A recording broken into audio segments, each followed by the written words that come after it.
അൽഹംദുലില്ലാ അസ്സലാത്തു വസ്സലാമു അലാ അഷ്റഫി റസൂലില്ലാ വ അലാ ആലിഹി വസഹ്ബിഹി അജ്മഈൻ അമ്മാ ബഅദ്. പ്രിയപ്പെട്ട വിദ്യാർത്ഥിനികളെ, അസ്സലാമു അലൈക്കും. എല്ലാവർക്കും തസവുഫിൻ്റെ അടുത്ത ക്ലാസ്സിലേക്ക് സ്വാഗതം. നമ്മൾ നാവിൽ നിന്ന് വരുന്ന അപകടങ്ങളെക്കുറിച്ചാണ് ക്ലാസ് എടുത്തുകൊണ്ടിരിക്കുന്നത്. നാവിൽ നിന്ന് വരുന്ന അപകടങ്ങൾ 3 കുറിച്ച് നമ്മൾ പറഞ്ഞ്, അനാവശ്യ സംസാരം, തർക്കങ്ങളും വാഗ്വാദങ്ങളും, ശാപവാക്കുകൾ, ഈ 3 കാര്യങ്ങൾ നമ്മൾ പറഞ്ഞു. ഇനി 4ാമത്തെ കാര്യമായ പരിഹാസം എന്നതിനെക്കുറിച്ചാണ് നമ്മളിന്നിവിടെ ക്ലാസ് എടുക്കുന്നത്. വിശുദ്ധ ഖുർആൻ ശക്തമായ ഭാഷയിൽ വിമർശിച്ച തിന്മകളിൽ പെട്ടതാണ് പരിഹാസം. അള്ളാഹു പറയുന്നു, യാ അയ്യുഹല്ലദീന ആമനൂ ലാ യസ്ഖർ ഖൗമും മിൻ ഖൗമിൻ അസാ അൻ യകൂനു ഖൈറൻ മിൻഹും വലാ നിസാഉം മിൻ നിസാഇ അസാ അൻ യകുൻ ഖൈറൻ മിൻഹുന്ന. ഓ സത്യവിശ്വാസികളെ, നിങ്ങളിൽ ഒരു വിഭാഗവും മറ്റൊരു വിഭാഗത്തെ പരിഹസിക്കരുത്. പരിഹസിക്കപ്പെടുന്നവർ പരിഹസിക്കുന്നവരെക്കാൾ ഉത്തമരായേക്കാം. ഒരു സ്ത്രീയും മറ്റൊരു സ്ത്രീയെ പരിഹസിക്കരുത്. അപഹസിക്കപ്പെടുന്നവർ അപഹസിക്കുന്നവരെക്കാൾ ശ്രേഷ്ഠരായേക്കാം. വിശുദ്ധ ഖുർആൻ സ്ത്രീകളെ പ്രത്യേകം പരാമർശിച്ചത് അവരിൽ പരിഹസിക്കുന്ന സ്വഭാവം കൂടുതലുള്ളത് കൊണ്ടാണ്. മറ്റുള്ളവരെ പരിഹസിച്ചുകൊണ്ട് നേരം കളയുന്ന എത്ര സഹോദരിമാരാണ് നമുക്കിടയിലുള്ളത്. കഠിനമായ ശിക്ഷയാണ് അവർക്ക് അള്ളാഹു ഒരുക്കി വച്ചിരിക്കുന്നത്. നിസ്സാരവൽക്കരണവും ന്യൂനതകളും പരസ്യപ്പെടുത്തുന്നതും പരിഹാസത്തിൻ്റെ വിവിധ രീതികളാണെന്ന് ഇമാമുമാർ വിശദീകരിച്ചിട്ടുണ്ട്. വാക്കുകൊണ്ടുള്ള പരിഹാസം മാത്രമല്ല, ആംഗ്യവിക്ഷേപങ്ങൾ കൊണ്ടുള്ളവയും ഈ ഗണത്തിൽപ്പെടും. പരിഹസിക്കുന്നവരെ പരലോകത്ത് വെച്ച് അള്ളാഹു പരിഹസിക്കുമെന്ന് മുന്നറിയിപ്പ് നൽകിക്കൊണ്ട് പ്രവാചകർ സ്വല്ലല്ലാഹു അലൈഹി വസല്ലം പറയുന്നു. പരിഹസിക്കുന്നവർക്ക് സ്വർഗ്ഗ കവാടം തുറന്നു കൊടുക്കും. ആ കവാടത്തിലൂടെ അവരെ മാടി വിളിക്കപ്പെടും. കഷ്ടപ്പെട്ടവർ ആ വാതിലിനടുത്തെത്തുമ്പോൾ അത് കൊട്ടിയടക്കപ്പെടുകയും മറ്റൊരു വാതിൽ തുറക്കപ്പെടുകയും ചെയ്യും. ആ വാതിലിനടുത്തേക്ക് അത്യാർത്തിയോടെ അവരെത്തുമ്പോൾ നിർദാക്ഷിണ്യം അവരുടെ നേരെ വാതിൽ വലിച്ചടക്കപ്പെടുകയും ചെയ്യും. പരിഹാസത്തിൻ്റെ ഭീകരമായ ശിക്ഷയാണ് ഈ ഹദീസ് വിവരിക്കുന്നത്. മുആദ് ഇബ്നു ജബൽ റളിയല്ലാഹു അൻഹു നിവേദനം ചെയ്യുന്ന ഹദീസിൽ കാണാം, കുറ്റകൃത്യങ്ങളുടെ പേരിൽ ആരെങ്കിലും തൻ്റെ സഹോദരനെ പരിഹസിച്ചാൽ ആ തെറ്റിലേക്ക് ഇവനും വലിച്ചേക്കപ്പെടുന്നതാണ്. അള്ളാഹു നൽകിയ രൂപഭാവങ്ങളെ പരിഹസിച്ച് ചിരിക്കുന്ന പ്രവണത വ്യാപകമാണ്. അവർ അള്ളാഹുവിനെയാണ് പരിഹസിക്കുന്നതെന്ന തിരിച്ചറിവിനാൽ പരിഹാസ്യരുടെ തൃപ്തി നേടി അള്ളാഹുവിലേക്ക് ഖേദിച്ച് മടങ്ങുമെന്ന് നബി സല്ലല്ലാഹു അലൈഹി വസല്ലം പഠിപ്പിച്ചു. നമ്മുടെ വാക്കുകൾ, നോട്ടം, ചിരി എന്നിവ കൊണ്ട് മറ്റുള്ളവരെ പരിഹസിച്ച് സ്വയം നാശത്തിലേക്കുള്ള കുഴി തോണ്ടാതിരിക്കുക. എന്താ പറയണത്? പരിഹാസത്തെക്കുറിച്ച് എന്താ പറഞ്ഞത്? പരിഹാസം വിശുദ്ധ ഖുർആനെ ശക്തമായി വിമർശിച്ച തിന്മകളിൽ പെട്ടതാണ് പരിഹാസം എന്ന് പറയുന്നത്. വിശുദ്ധ ഖുർആനെ ശക്തമായി വിമർശിച്ച തിന്മകളിൽ പെട്ടതാണ് പരിഹാസം എന്ന്. പരിഹാസത്തെക്കുറിച്ച് ഖുർആനിൽ എന്താ അള്ളാഹു പറയുന്നത്? യാ അയ്യുഹല്ലദീന ആമനു, ഓ സത്യവിശ്വാസികളെ, ലാ യസ്ഖർ, നിങ്ങൾ പരിഹസിക്കരുത്, ഖൗമും മിൻ ഖൗമിൻ, ഒരു ജനതയെയും നിങ്ങൾ ഒരു വിഭാഗവും മറ്റൊരു വിഭാഗത്തെ പരിഹസിക്കരുത്. അസാ അൻ യകൂനു ഖൈറൻ മിൻഹും, പരിഹസിക്കപ്പെടുന്നവർ പരിഹസിക്കുന്നവരെക്കാൾ ഉത്തമരായേക്കാം. വലാ നിസാഉം മിൻ നിസായി, ഒരു സ്ത്രീകളും മറ്റൊരു സ്ത്രീകളെയും പരിഹസിക്കരുത്. അസാ അൻ യകൂൻ ഖൈറൻ മിൻഹുന്ന, അപഹസിക്കപ്പെടുന്നവർ അപഹസിക്കുന്നവരെക്കാൾ ഉത്തമരായേക്കാം, ശ്രേഷ്ഠരായേക്കാം.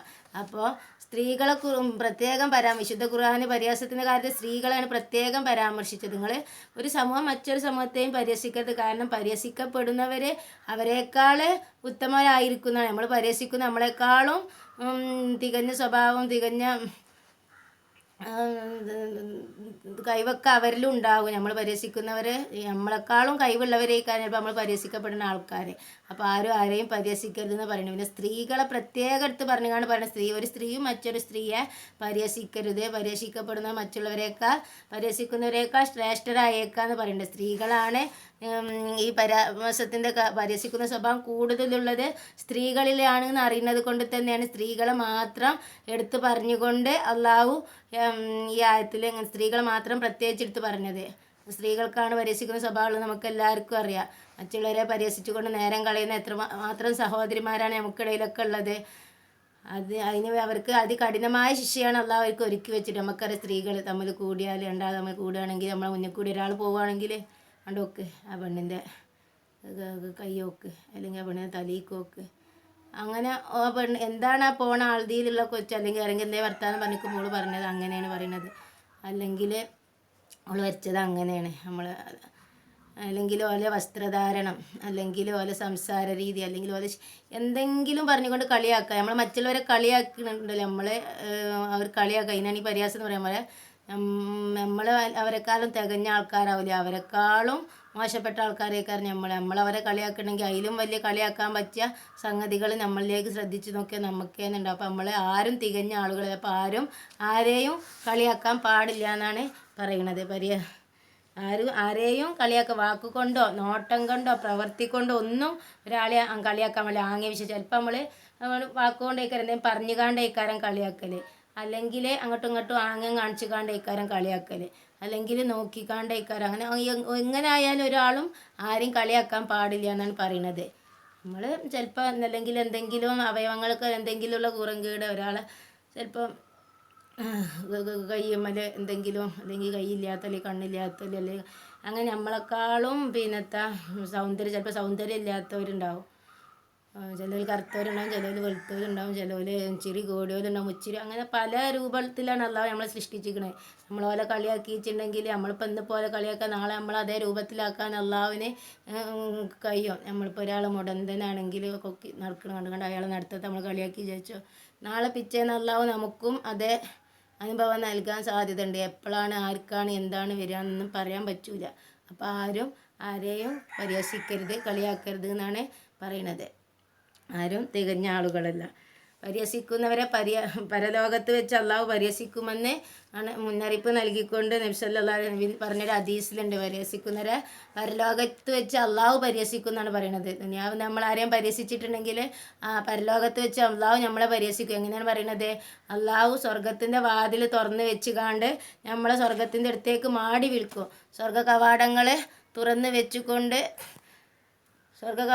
തുറന്ന് വെച്ചുകൊണ്ട് അള്ളാഹു നമ്മളെ സ്വർഗത്തിൻ്റെ അടുത്തേക്ക് മാടി വിളിക്കും. അപ്പോൾ നമ്മൾ അതിലേക്ക് പ്രവേശിക്കാൻ വേണ്ടി കഷ്ടപ്പെട്ട് പോയിക്കാണ്ട് ആ സ്വർഗത്തിൻ്റെ വാതിലിൻ്റെ എത്തുക്കാണ്ട് എത്തുമ്പോഴേ അള്ളാഹു വാതിലടക്കും. എന്നിട്ട് മറ്റൊരു വാതിൽ തുറക്കും. സ്വർഗത്തിൻ്റെ മറ്റൊരു വാതിൽ തുറന്നു തരും. അപ്പോൾ ആ വാതിലിൻ്റെ അടുത്തേക്ക് നമ്മൾ ആർത്തിയോട് കൂടി ചെല്ലുമ്പോൾ അവിടെ എത്തുമ്പോൾ അതും അള്ളാഹു കൊട്ടിയെടുക്കും. അങ്ങനെ അള്ളാഹു നമ്മെ പരിഹസിക്കും എന്നാണ് പറയുന്നത്. നമ്മളെ അടുത്തേക്ക് എത്തുമ്പോൾ അള്ളാഹു അത് അടക്കും, നമ്മളെ കാട്ടി നടപ്പിക്കും. നമുക്ക് അതിൽ കയറാൻ പറ്റും ഇങ്ങോട്ട് തോന്നി നമ്മൾ അതിൻ്റെ വാതിൻ്റെ അടുത്ത് എത്തി അടക്കും, പിന്നെ വേറെ വാതിറക്കും. അങ്ങനെ അള്ളാഹു നമ്മളെ പരിഹസിക്കും എന്നാണ് പറയുന്നത്. പരിഹാസത്തിൻ്റെ ഭീകരമായ ശിക്ഷയാണ് ഈ ഹദീസ് വിവരിക്കുന്നത്. മുആദ് ഇബ്നു ജബൽ റളിയല്ലാഹു അൻഹു നിവേദനം ചെയ്യുന്ന ഒരു ഹദീസിൽ കാണാം, കുറ്റകൃത്യങ്ങളുടെ പേരിൽ ആരെങ്കിലും തൻ്റെ സഹോദരനെ പരിഹസിച്ചിട്ടുണ്ടെങ്കിൽ ആ തെറ്റിലേക്ക് അവനും വലിച്ചിഴക്കപ്പെടുന്നതാണെന്ന്. ഒരാരെ എന്തെങ്കിലും ഒരു തെറ്റ് ചെയ്തിട്ടുണ്ടെങ്കിൽ നമ്മൾ ആ ചെയ്ത തെറ്റിന് പറഞ്ഞുകാണ്ട് അവനെ കളിയാക്കി. ഇപ്പോൾ ആരെങ്കിലും ഒന്ന് കളവ് കട്ടെടുത്ത് അങ്ങനെ നമ്മൾ കണ്ടിട്ടുണ്ടെങ്കിൽ നിങ്ങളെ ഇപ്പോൾ സുഹൃത്തുക്കളുടെ ഇടയിൽ നിങ്ങൾ ഒരു കുട്ടി എന്തെങ്കിലും ആ കുട്ടീൻ്റെ ബുദ്ധിമോശം കൊണ്ട് എന്തെങ്കിലും കളവ് എന്തെങ്കിലും ചെയ്തിട്ടുണ്ടെങ്കിൽ നിങ്ങൾ ആ കുട്ടീനെ കള്ളത്തി എന്ന് വിളിച്ചുകാണ്ട് കളിയാക്കി, അല്ലെങ്കിൽ എന്തെങ്കിലും കളവ് പറഞ്ഞിട്ട് നൊണച്ചി, അല്ലെങ്കിൽ ചതി അങ്ങനെയൊക്കെ പറഞ്ഞുകാണ്ട് വിളിച്ച് അവിടെ നമ്മൾ കളിയാക്കിയിട്ടുണ്ടെങ്കിൽ അതേ ശിക്ഷയിലേക്ക് അള്ളാഹു നമ്മളെയും വലിച്ചു വെക്കും എന്നാണ് പറയുന്നത്. നമ്മളിലും അതുപോലത്തെ അനുഭവങ്ങൾ അള്ളാഹു നമുക്കും ഉണ്ടാക്കും എന്നാണ് പറയുന്നത്. അപ്പോൾ നമ്മൾ ആരെയും തെറ്റ് ചെയ്തോലായാലും എന്തിനായാലും നമ്മളാരെയും കളിയാക്കാൻ പാടില്ല എന്നാണ് പറയുന്നത്. അവർക്കുള്ള ശിക്ഷ അള്ളാഹു നൽകിക്കോളും അവർ ചെയ്ത തെറ്റിന്. പക്ഷെ നമ്മളാരും അവരെ പറഞ്ഞ് കളിയാക്കാനോ ഇതിനൊന്നും പോവരുത്. അള്ളാഹു നൽകിയ രൂപഭാവങ്ങളെ പരിഹസിച്ച് ചിരിക്കുന്ന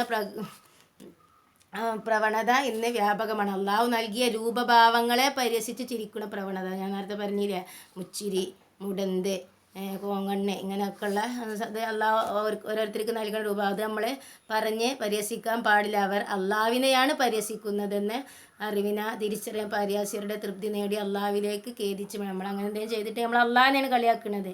ഒരാളെ മുച്ചിരിയുള്ള ഒരാളെ കണ്ട് നമ്മൾ കളിയാക്കി, അല്ലെങ്കിൽ വിക്കുള്ള ഒരാളെ നമ്മൾ കളിയാക്കി, സംസാരത്തിൽ വിക്കുള്ള ഒരാളിങ്ങനെ അപ്പോൾ അയാൾ അതേപോലെ നമ്മൾ കളിയാക്കി, ഈ കോങ്കണ്ണൽ അങ്ങനെയൊക്കെ കളിയാക്കുകയാണെങ്കിൽ അയാളെല്ലാം നമ്മൾ കളിയാക്കേണ്ടത് അള്ളാഹുവിനെയാണെങ്കിൽ നമ്മൾ തിരിച്ചറിയണം. അള്ളാഹുവാണ് അയാൾ ആ രൂപത്തിലാക്കിയിരിക്കേണ്ടത്, അയാൾ ആ രൂപത്തിലാക്കി സൃഷ്ടിച്ചത് അള്ളാഹുവാണ്. അപ്പോൾ നമ്മൾ അള്ളാഹുവിനെയാണ് പരിഹസിക്കുന്നത് തിരിച്ചറിഞ്ഞുകൊണ്ട് നമ്മളെ ആ പരിഹസിച്ചവരോട് പൊരുത്തപ്പെടിച്ചുകൊണ്ട് നമ്മളെ അള്ളാഹുവിലേക്ക് ഖേദിച്ച് മടങ്ങണം എന്നാണ് നബി സല്ലല്ലാഹു അലൈഹി വസല്ലമ നമ്മോട് പഠിപ്പിച്ചുള്ളത്. നമ്മുടെ വാക്കുകൾ, നോട്ടം, പ്രവൃത്തി എന്നിവ കൊണ്ട് മറ്റുള്ളവരെ പരിഹസിച്ച് സ്വയം നാശത്തിൻ്റെ കുഴിയിൽ പെടാതിരിക്കുക. അതായത് നമ്മൾ നോട്ടം കൊണ്ടോ വാക്കുകൊണ്ടോ പ്രവൃത്തി കൊണ്ടോ ഒന്നും മറ്റുള്ളവരെ നമ്മൾ കളിയാക്കാൻ പാടില്ല. മറ്റുള്ളവർക്ക് വിഷമം തോന്നുന്ന ഒരു നോട്ടമോ ഒരു പ്രവൃത്തി ഒരു വാക്കോ ഒന്നും നമ്മളിൽ ഉണ്ടാകാൻ പാടില്ല. നമ്മളവരെ പരിഹസിച്ചത് അവർക്ക് വിഷമം നേരിടും. അത് നമുക്ക് അള്ളാഹുവിൻ്റെ അടുത്ത് നിന്ന് കഠിനമായ ശിക്ഷ ലഭിക്കാൻ കാരണം. അതുകൊണ്ട് എല്ലാവരും അഥവാ ആരെങ്കിലും പരിഹസിച്ചിട്ടുണ്ടെങ്കിൽ അവരെ കൊണ്ട് പൊരുത്തപ്പെടിച്ച് തൗബ ചെയ്ത് അള്ളാഹുവിലേക്ക് ഖേദിച്ച് മടങ്ങും. ആരെയും പരിഹസിക്കരുത്. പരിഹസിക്കുക എന്ന സ്വഭാവം എല്ലാവരും വെടിയാതെ കഠിനമായ ശിക്ഷ ലഭിക്കുന്ന അള്ളാഹു ഖുർആനിൽ തന്നെ ശക്തമായ ഭാഷയിൽ വിമർശിച്ച തിന്മയിൽപ്പെട്ടതാണ് പരിഹാസം. അപ്പോൾ നാലാമത്തെ ദോഷം നിന്ന് വരുന്ന നാലാമത്തെ അപകടം പരിഹാസം. ഇനി അഞ്ചാമത്തെ അപകടം കളവ് എന്നതിനെ കുറിച്ച് കൂടി നമുക്ക് നോക്കാം. കളവ്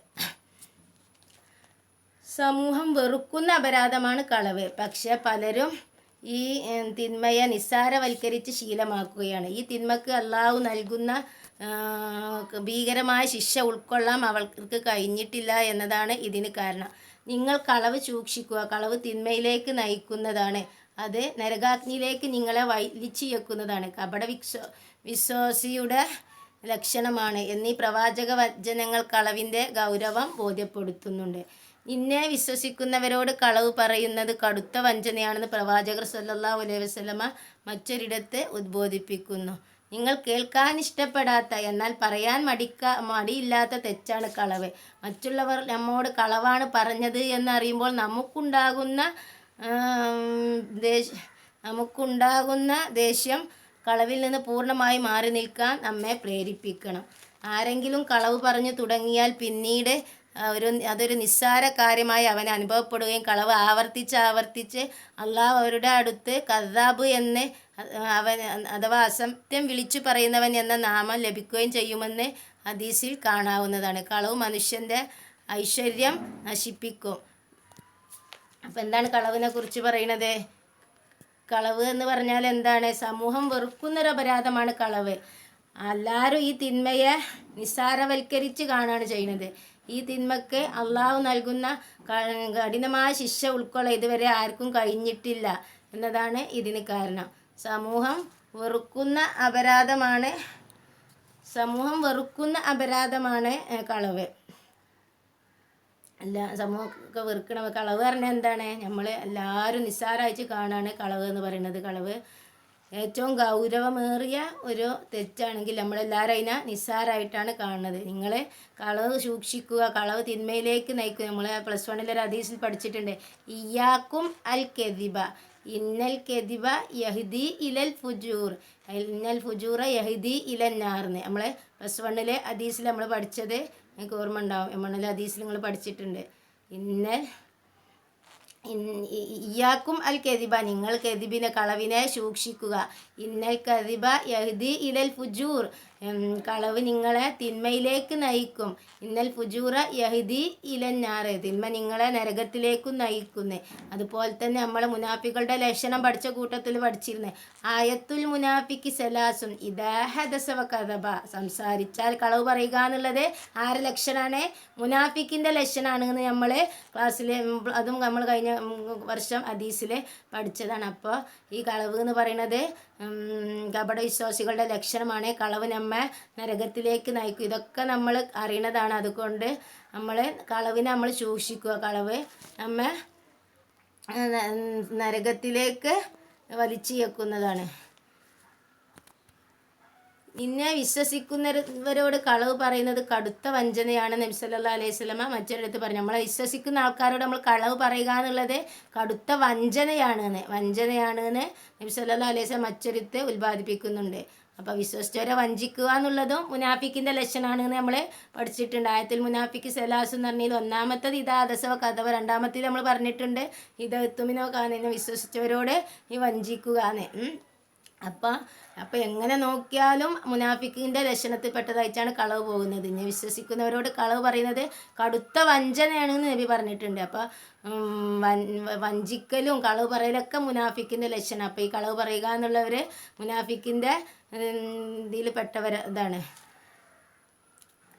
കളവ് പറയുന്നത് നമ്മൾ കേൾക്കാൻ ഇഷ്ടപ്പെടാത്ത ഒന്നാണ് കളവ്. കളവ് ആരെയും പറയുന്നത് നമുക്ക് കേൾക്കാൻ ഇഷ്ടമുണ്ടല്ലോ, പക്ഷെ നമ്മൾ പറയാൻ മടിക്കാത്തൊരു തിന്മ. കേൾക്കാൻ ഇഷ്ടമില്ലാത്തതും പറയാൻ മടിക്കാത്തതുമായ തെറ്റാണ് കളവ്. നമുക്ക് കളവ് പറയാൻ നമ്മൾ ഒരിക്കലും മടുക്കൂല. നമ്മൾ എന്താ അനങ്ങിയാലും ഒന്നാം രണ്ടാമത്തേൽ നമ്മൾ കളവ് പറയും. പക്ഷെ നമുക്ക് ആ കളവ് കേൾക്കൽ നമുക്ക് ഇഷ്ടമാണ്. നമ്മളെ പറ്റി ആരെങ്കിലും കളവ് പറയുന്നത് നമ്മൾ കേൾക്കുമ്പോൾ നമുക്ക് ദേഷ്യം തോന്നും. അതോടെ നമുക്ക് ഉണ്ടാകുന്ന ദേഷ്യം തോന്നും. അതുകൊണ്ട് നിങ്ങൾ പൂർണ്ണമായും കളവിൽ നിന്ന് മാറി നിൽക്കണം എന്നാണ് റസൂൽ നമ്മളെ പഠിപ്പിക്കുന്നത്. നമ്മൾ കളവ് കേൾക്കുമ്പോൾ നമ്മൾക്ക് ദേഷ്യമല്ലേ വല്ല നമുക്ക് ഇഷ്ടപ്പെടില്ല. അതുപോലെ തന്നെയാണ് നമ്മൾ മറ്റുള്ളവരെ കളവ് പറയുമ്പോൾ അവർക്കും അത് ദേഷ്യമാവുമെന്ന് മനസ്സിലാക്കി നമ്മൾ കളവിൽ നിന്നും പൂർണ്ണമായി വേറിട്ട് നിൽക്കണം എന്നാണ് പറയുന്നത്. കടവിലേക്ക് നമ്മൾ പോകാൻ പാടില്ല. നിങ്ങൾ ഒരിക്കലും കളവ് പറയരുത് എന്നാണ് പറയുന്നത്. ആരെങ്കിലും കളവ് പറഞ്ഞു തുടങ്ങിയാൽ പിന്നീട് അതൊരു നിസ്സാരമായി അവൻ അനുഭവപ്പെടും. ആരെങ്കിലും ഒരട്ടം കളവ് പറഞ്ഞാൽ ഒരിക്കലല്ലേ ചെറിയൊരു കളവല്ലേ വിചാരിച്ച് പറഞ്ഞു തുടങ്ങും. പിന്നത്തെ നേരത്ത് പറയുമ്പോൾ അത് അങ്ങനെ കളവ് പറഞ്ഞുകൊണ്ടേ ഇരിക്കുക. അങ്ങനെ കളവ് പറഞ്ഞ് അവൻ്റെ അടുത്ത് അള്ളാഹുവിൻ്റെ അടുത്ത് അവൻ്റെ പേര് കദ്ദാബ് എന്ന് എഴുതി വെക്കും എന്നാണ് പറയുന്നത്. കദ്ദാബ് അഥവാ അസഭ്യം വിളിച്ചു പറയുന്നവൻ എന്ന നാമം അവനെ എഴുതി വെക്കും. നമ്മൾ +1 ഹദീസിൽ പഠിച്ചിട്ടുണ്ട്. അലൈക്കും അസിദ്ക ഇന്ന സിദ്ക യഹ്ദി ഇലൽ ബിർരി ഇന്നൽ ബിർറ യഹ്ദി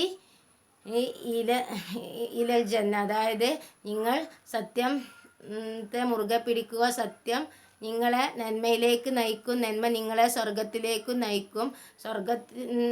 സത്യം ജീവിതത്തിൽ പതിയാക്കിയവർക്ക് അവരുടെ ഖിയാമത്ത് നാളിൻ്റെ അന്ന് അവരുടെ നെറ്റിയിൽ സിദ്ദീഖ് എന്ന പേര് അള്ളാഹു എഴുതി വെക്കുന്നു. അതുപോലെ നിങ്ങൾ കെദിബിനെ സൂക്ഷിക്കുക. കെദിബ് നിങ്ങളെ തിന്മയിലേക്ക് നയിക്കും. തിന്മ നിങ്ങളെ നരകത്തിലേക്കും നയിക്കും. തിന്മ പതിവാക്കിയവരുടെ നെറ്റിയിൽ ഖിയാമത്ത് നാളിൻ്റെ അന്ന് കദ്ദാബ് എന്ന് എഴുതി വെച്ചിട്ടുണ്ടാവുന്നുള്ള ഹദീസ് നമ്മൾ +1 പഠിച്ചിരുന്നു.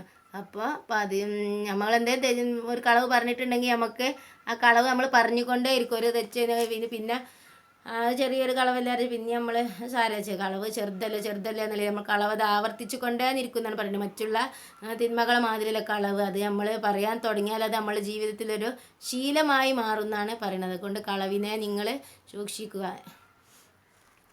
മീഡിയകളുടെ ഇടപെടലുകൾ വിശ്വാസിയെ തെറ്റിലേക്ക് നയിക്കുന്നതാണ്. തമാശയ്ക്ക് വേണ്ടി മാത്രം കളവുകൾ ശീലമാക്കിയ ഒരു സുഹൃത്തിന് അതിൻ്റെ മാരക വശങ്ങളെക്കുറിച്ച് അശ്രദ്ധരാണ്. നമ്മൾ തമാശയ്ക്ക് വേണ്ടിയായാലും കളവ് പറയാൻ പാടില്ല എന്നാണ് പറയുന്നത്. നബി സല്ലല്ലാഹു അലൈഹി വസല്ലമ ഒരു ഹദീസിൽ പറഞ്ഞിട്ടുണ്ട്, ആളുകളെ ചിരിപ്പിക്കാൻ വേണ്ടി കളവ് പറയുന്നവരാണ് അവന് നാശം എന്ന് 3 പ്രാവശ്യം ആവർത്തിച്ച് പറഞ്ഞിട്ടുണ്ട്. തമാശയിൽ കളവ് പറയുന്ന ആൾക്കാരെ ഉദ്ധരിച്ചുകൊണ്ട് നബി എന്താ പറഞ്ഞത്? ജനങ്ങളെ ചിരിപ്പിക്കാൻ വേണ്ടി കളവ് പറയുന്നവന് ആരാണോ അവന് നാശം അവന് 3 പ്രാവശ്യം ആവർത്തിച്ചാണ് പറയുന്നത് നബി അവർക്ക്. അതായത് വൈൽ എന്ന നരകാണ് കളവ് പറയുന്നവർക്ക്, തമാശക്ക് വേണ്ടി ജനങ്ങളെ ചിരിപ്പിക്കാൻ വേണ്ടി കളവ് പറയുന്നവർക്ക് വേണ്ടി അള്ളാഹു ഒരുക്കി വെച്ചിരിക്കുന്ന നരകത്തിൽ നിന്ന് പറയുന്ന പേരെന്താണ്? വൈൽ എന്ന നരകാണ് കളവ് പറയുന്ന തമാശ രൂപത്തിൽ ആളുകളെ ചിരിപ്പിക്കാൻ വേണ്ടി കളവ് പറയുന്ന ആളുകൾക്ക് വേണ്ടി അള്ളാഹു ഒരുക്കി വെച്ചിരിക്കുന്ന നരകത്തിന് പറയുന്ന പേരാണ് വൈൽ എന്ന നരകമാണ് അവർക്ക് വേണ്ടി അള്ളാഹു ഒരുക്കി വെച്ചിരിക്കുന്നത്. അബ്ദുല്ലാഹ് ഇബ്നു ജറാദ് റളിയല്ലാഹു അൻഹു ഒരിക്കൽ പ്രവാചകർ സല്ലല്ലാഹു അലൈഹി വസല്ലമയോട് ചോദിച്ചു, പ്രവാചകരെ, ഒരു വിശ്വാസി വ്യഭിചരിക്കാൻ സാധ്യതയുണ്ടോ? നബി സല്ലല്ലാഹു അലൈഹി വസല്ലമ പറഞ്ഞു, സംഭവിക്കാൻ സാധ്യതയുണ്ട്. സഹാബി വീണ്ടും ചോദിച്ചു, നബിയെ, ഒരു യഥാർത്ഥ വിശ്വാസി കളവ് പറയുമോ? ഉടൻ പ്രവാചകർ പ്രതിവദിച്ചു, ഇല്ല, ഒരു വിശ്വാസിക്ക് ഒരിക്കലും കളവ് പറയുവാൻ കഴിയുകയില്ല. അപ്പോൾ ഒരാൾ വ്യഭിചരിച്ചാൽ അത് തെറ്റാണെന്ന ബോധം അവനുണ്ടാവുകയും അവൻ അള്ളാഹുവിലേക്ക് ഖേദിച്ച് മടങ്ങുകയും ചെയ്യാനുള്ള സാധ്യത കൂടുതലാണ്. പക്ഷേ കളവ് പറയുന്നവൻ കാലക്രമേണ കളവ് എന്നത് നിഷിദ്ധമല്ലാത്തൊരു കാര്യമാണെന്ന് വരെ ധരിച്ചു പോകും. അപ്പോൾ നബിൻ്റെ അടുത്ത് വന്നുകാണ്ട് ഒരാൾ ചോദിച്ചു, നബിയെ, ഒരു യഥാർത്ഥ സത്യവിശ്വാസി കളവ് പറയുമോ എന്ന് ചോദിച്ച്. ആദ്യം അയാൾ ചോദിച്ചു, നബി, ഒരു യഥാർത്ഥ സത്യവിശ്വാസി വ്യഭിചരിക്കാൻ സാധ്യത ഉണ്ടോ എന്ന് ചോദിച്ചു. അപ്പോൾ നബി പറഞ്ഞു, അതെ, സംഭവിക്കാൻ സാധ്യത ഉണ്ടെന്ന്. വീണ്ടും അയാൾ ചോദിച്ചെന്താണ്, ഒരു യഥാർത്ഥ സത്യവിശ്വാസി കളവ് പറയുമോ എന്ന്. അപ്പോൾ നബി എന്താ പറഞ്ഞത്? ഇല്ല, ഒരു സത്യവിശ്വാസിക്ക് ഒരിക്കലും കളവ് പറയുവാൻ കഴിയുകയില്ല എന്നങ്ങനെ പറയാൻ കാരണം എന്താണ്?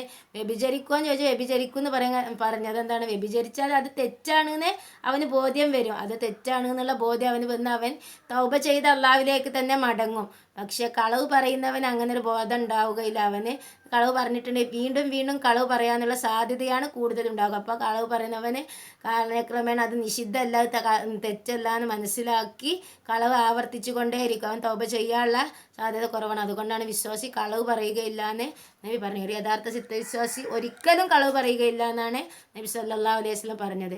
മഹാനായ പ്രവാചകർ സല്ലല്ലാഹു അലൈഹി വസല്ലം ഒരിക്കൽ അബ്ദുല്ലാഹ് ഇബ്നു ആമിറിൻ്റെ വീട്ടിലേക്ക് കടന്നു വന്നു. ആ ദിവസം അബ്ദുള്ള എന്നവർ ചെറിയ കുട്ടിയായിരുന്നു. കളിച്ചുകൊണ്ടിരിക്കുന്ന അദ്ദേഹത്തെ മാതാവ് വിളിച്ചുകൊണ്ട് പറഞ്ഞു, മോനെ ഇങ്ങ് വാ, ഇത് വാങ്ങിക്കോളൂ. കുട്ടി ഓടി വരുന്ന നേരത്ത് പ്രവാചകർ സല്ലല്ലാഹു അലൈഹി വസല്ലം ആ മഹദിയോട് ചോദിച്ചു, നിങ്ങൾ എന്താണ് കുട്ടിക്ക് നൽകുന്നത്? ഉമ്മ പറഞ്ഞു, എൻ്റെ കയ്യിലുള്ള ഒരു ഈത്തപ്പഴം. പ്രവാചകർ സല്ലല്ലാഹു അലൈഹി വസല്ലം പറഞ്ഞു, നിങ്ങൾ ഒന്നും നൽകുന്നില്ലെങ്കിൽ നിങ്ങളുടെ പേരിൽ ഒരു കളവ് അള്ളാഹു രേഖപ്പെടുത്തുമായിരുന്നു. എന്താണ്? നബി അബ്ദുള്ള എന്ന ആൾ റളിയല്ലാഹുവിൻ്റെ വീട്ടിലേക്ക് കടന്നു ചെന്നപ്പോൾ അബ്ദുള്ള റളിയല്ലാഹുവിനോട് അങ്ങനെ കളിച്ചുകൊണ്ടിരിക്കുന്നത്. അപ്പോൾ അതിൻ്റെ അബ്ദുള്ളാൻ്റെ ഉമ്മ, അബ്ദുള്ള റളിയല്ലാഹുവിൻ്റെ ഉമ്മ അദ്ദേഹത്തിന് വരാൻ വേണ്ടി കുട്ടീനെ വിളിച്ചു, മോനെ നീ ഇങ്ങ് വാ, ഞാൻ നിനക്കൊരു സാധനം തരാമെന്ന് പറഞ്ഞ് വിളിച്ചു എന്നാണ് പറയണത്.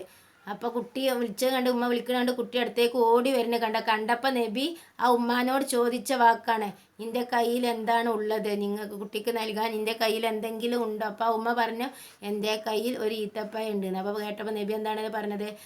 നിങ്ങളെ കുട്ടീനെ വിളിച്ചു വരുത്തി നിങ്ങൾ കുട്ടിക്ക് ഒന്നും നൽകുന്നില്ലെങ്കിൽ നിങ്ങളുടെ പേരിൽ അള്ളാഹു ഒരു കളവ് രേഖപ്പെടുത്തുമായിരുന്നു എന്ന്. നമ്മളെല്ലാവരും ചെയ്യണതാണിത്. കുട്ടികളെ നമ്മൾ പറഞ്ഞാൽ കേൾക്കാതൊക്കെ വിളിച്ചോടത്ത് വരുന്നില്ല എന്നുണ്ടെങ്കിൽ നമ്മൾ കുട്ടികളെ വിളിക്കുമ്പോൾ അവർ വരുന്നില്ല, ഇവിടെ വാ ഞാൻ എനിക്കൊരു സാധനം തരാമെന്ന് പറഞ്ഞാൽ നമ്മളെ കുട്ടികളെ വിളിച്ചെത്തില്ല. വരുന്ന സമയത്ത് നമ്മളെ കയ്യിൽ ഒന്നും ഉണ്ടാവില്ല, ഒന്നും കൊടുക്കില്ല. പക്ഷെ നമ്മളങ്ങനെ കൊടുക്കാതിരിക്കാൻ പാടില്ല. എന്തെങ്കിലും നമ്മളെ കയ്യിലുള്ളത് എന്തെങ്കിലും കുട്ടികൾക്ക് കൊടുക്കണം എന്നാണ് പറയണത്. ഇന്ന സാധനമാണെന്നില്ല. ഇപ്പോൾ മാതാവിൻ്റെ കയ്യിൽ ഈത്തപ്പഴമുള്ളത്, അതുപോലെ എന്തെങ്കിലും ചെറിയ മുട്ടായോ അല്ലെങ്കിൽ ഒന്നുമില്ല എന്നുണ്ടെങ്കിൽ കുറച്ച് പഞ്ചസാരെങ്കിലും കുട്ടീൻ്റെ വായിൽ ഇട്ട് കൊടുക്കണം എന്നാണ് പറയുന്നത്. അപ്പോൾ നമ്മളല്ലാതെ നമ്മൾ പിന്നത്തെ ഒന്നും കൊടുക്കാതെ എന്നാൽ നമ്മൾ കുട്ടികളോട് കളവ് പറഞ്ഞതായിട്ടാണ് ഇതാല്. അപ്പോൾ നമ്മൾ എന്തെങ്കിലും തരാമെന്ന് പറഞ്ഞ് വിളിച്ചിട്ടുണ്ടെങ്കിൽ കുട്ടികൾക്ക് എന്തെങ്കിലും കൊടുക്കേനെ വേണം, അല്ലാതെ അത് കളവിൽ പെടും. സാധാരണ എല്ലായിടത്തും കാണുന്ന സംഗതിയാണത്. ഒരു സാധനം തരാം, അല്ലെങ്കിൽ ഇന്ന് ശരിക്ക് പഠിച്ചിട്ടുണ്ടെങ്കിൽ അല്ലെങ്കിൽ ഇന്ന് എഴുതാൾ ശരിക്കും എഴുതിയാൽ ഞങ്ങൾക്കൊരു സാധനം തരണ്ട് എന്ന് പറയും. പക്ഷെ കുട്ടികൾ ചെയ്യും. പക്ഷെ നമ്മളെ കയ്യിൽ ചിലപ്പോൾ കുട്ടികൾക്ക് കൊടുക്കാൻ ഒന്നും ഉണ്ടാവില്ല. എന്തെങ്കിലും ഒരു ചെറിയ നമ്മൾ ഉപയോഗിച്ചിരുന്ന പേനായാലും വേണ്ടി ഒരു പേനെങ്കിലും കുട്ടികൾക്ക് നമ്മളങ്ങനെ കുട്ടികളോട് പറഞ്ഞിട്ടുണ്ടെങ്കിൽ നമ്മൾ കുട്ടികൾക്ക് അത് കൊടുക്കണം. എനിക്കൊരു ഗിഫ്റ്റ് തരാമെന്നും പറഞ്ഞാൽ നമ്മൾ കുട്ടികളെ കൊണ്ട് എന്തെങ്കിലും അങ്ങനെ ചെയ്യിച്ചതാണെങ്കിൽ എന്തെങ്കിലും ഒരു ഗിഫ്റ്റ് കുട്ടികൾക്ക് ചെറുതായാലും വേണ്ടി നമ്മൾ കൊടുക്കണം. നമ്മുടെ വീട്ടു സാഹചര്യങ്ങളിൽ സാധാരണ സംഭവിക്കുന്ന കാര്യങ്ങളാണ് ഇത്. ഒരാൾ കളവ് പറയുമ്പോൾ അവൻ്റെ സമീപത്തുള്ള മലക്കുകൾ ദുർഗന്ധം കാരണം മൈലുകൾ അകലേക്ക് ഓടിപ്പോകുമെന്നാണ് പ്രവാചകർ സല്ലല്ലാഹു അലൈഹി വസല്ലം പറയുന്നത്. ഒരാൾ കളവ് പറയുമ്പോൾ അവൻ്റെ അടുത്തുള്ള മലക്കുകളൊക്കെ ദുർഗന്ധം സഹിക്കാൻ വയ്യാതെ മൈലുകൾ അകലേക്ക് ഓടിപ്പോകുമെന്നാണ് പറയുന്നത്. സത്യം നന്മയിലേക്കും നന്മ സ്വർഗത്തിലേക്കും എത്തിക്കുമെന്ന ഹദീസും ഓർക്കുക. പ്രവാചകന്മാരും മഹാന്മാരും സത്യശീലരായിരുന്നു. പ്രവാചകന്മാരും മഹാന്മാരും സത്യശീലരായിരുന്നു. പ്രവാചകർ സല്ലല്ലാഹു അലൈഹി വസല്ലമയുടെ സത്യസന്ധതയായിരുന്നു അൽ അമീൻ എന്ന വിളിപ്പേര് നബി സല്ലല്ലാഹു അലൈഹി വസല്ലമയെ അർഹനാക്കിയത്.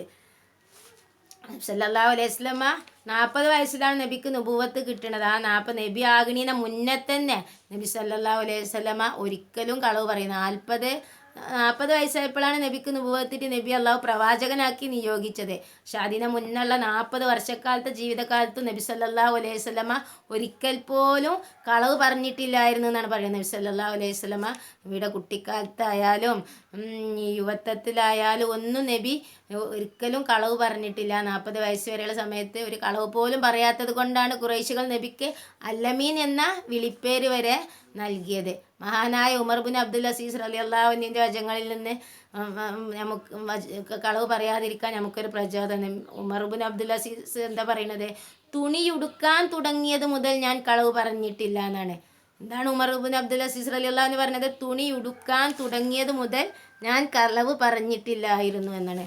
കളവ് അപരാധമാണെന്ന് അറിഞ്ഞതിന് ശേഷം ഒരിക്കലും ഞാൻ കളവ് പറഞ്ഞിട്ടില്ല എന്ന് അധികം മനസ്സിൽ. തുണി എടുക്കാൻ തുടങ്ങിയത് മുതൽ എന്ന് പറഞ്ഞാൽ ഒരുവിധം ബുദ്ധി വെച്ച കാലം മുതൽച്ച്, നമ്മൾക്ക് ബുദ്ധി വെച്ച കാലം മുതൽച്ച്, അതായത് പിള്ളറിയാൻ പാടില്ല, കളവ് പറയാൻ പാടില്ല, അത് തെറ്റാണെന്ന് മനസ്സിലാക്കിയ കാലം മുതൽച്ച് ഒരു കളവും പറഞ്ഞിട്ടില്ല എന്നാണ് ഉമർ ബിൻ അബ്ദുൽ അസീസ് റളിയല്ലാഹു അൻഹു പറയുന്നത്.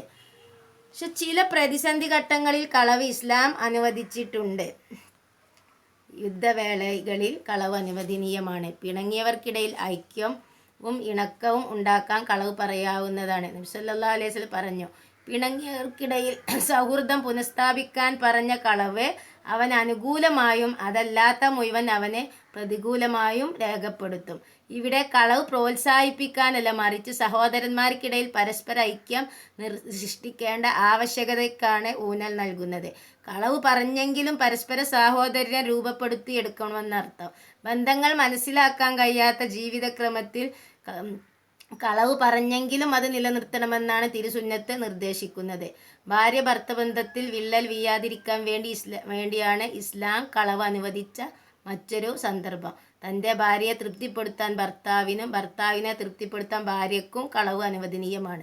ഈ അവസരങ്ങൾ മുഴുവൻ തോന്നിയതുപോലെ കളവ് അനുവദനീയമാണെന്നല്ല, മറിച്ച് ഇത്തരം ഘട്ടത്തിൽ നന്മ മാത്രം ഉദ്ദേശിച്ച് അപകടകരമല്ലാത്ത കളവ് പറയാമെന്നാണ് ഈ ഹദീസിൻ്റെ വിവക്ഷ. അപ്പം എന്താ പറയണത്? കളവ് പറയാൻ പാടില്ല. കളവ് അള്ളാഹുവിൻ്റെ അടുക്കൽ ശിക്ഷ ലഭിക്കുന്ന കാര്യമാണെന്നൊക്കെ നമ്മൾ പറഞ്ഞ് കഴിഞ്ഞതിൻ്റെ ശേഷം ഇപ്പോൾ ഇവിടെ ലാസ്റ്റ് എന്ന് പറയുന്നത് ചില പ്രതിസന്ധി ഘട്ടങ്ങളിൽ ഇസ്ലാം കളവ് അനുവദിച്ചിട്ടുണ്ട് എന്ന്.